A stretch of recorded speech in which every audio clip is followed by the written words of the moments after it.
aspectos, qué cosas crees tú así, por lo menos las cosas más gruesas, valdría la pena tener en cuenta en una historia crítica de la literatura hecha ya cuando han pasado 2 décadas del siglo XXI?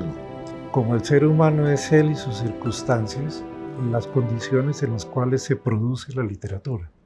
Es decir, desde comienzos del siglo pasado ha comenzado y se ha verificado y se ha intensificado un intercambio de saberes entre los trabajadores de las diferentes actividades artísticas y literarias. Entonces creo que el diálogo entre las diferentes expresiones artísticas, concentrados y centrados en el estudio de los textos, sea fundamental. No tanto los contextos, como se suele decir, pero sí el diálogo entre los diferentes lenguajes. Eso me parece fundamental, porque por ejemplo, el cine no existe sin la literatura. Es decir, el cine comienza con la escritura de un texto literario, una historia, un cuento, una narración que después se desarrolla a nivel de imágenes y sonidos.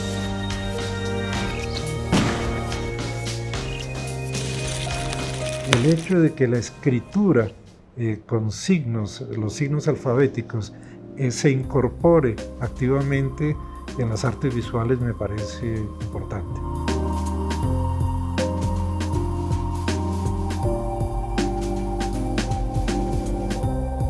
Colombia es un país de ríos y Colombia creo que sea el ecosistema en el continente americano y me atrevería casi a decir mundial, en donde en los cursos de agua y los ciclos del agua que están vinculados a las cosmogonías de nuestros antepasados es fundamental.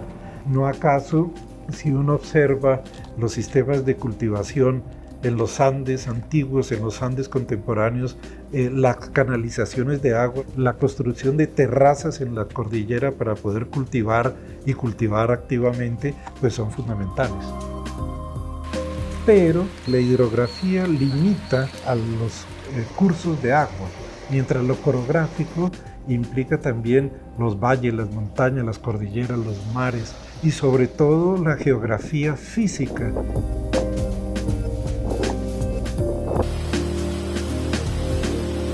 Se mencionó la importancia fundacional del libro de Manuel Ancísar. Ahora, a él lo busca Agustín Codazzi. Y Agustín Codazzi lo nombra secretario y claro, Peregrinación del Alfa es un libro extraordinariamente importante, pero es un libro excluyente, porque la Comisión Coreográfica se funda para fundar país.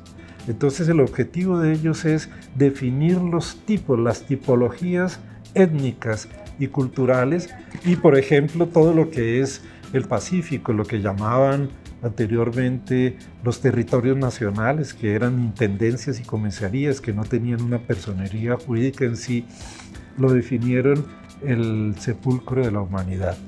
Y decían los miembros de la Comisión Coreográfica, no exactamente Manuel Ancísar, creo que fue Felipe Triana, que tanto los negros y los indios tienen que desaparecer. Entonces la Comisión Coreográfica tiene esa doble fase. Replantear un canon en esta perspectiva, ¿qué crees tú que significaría, que implicaría?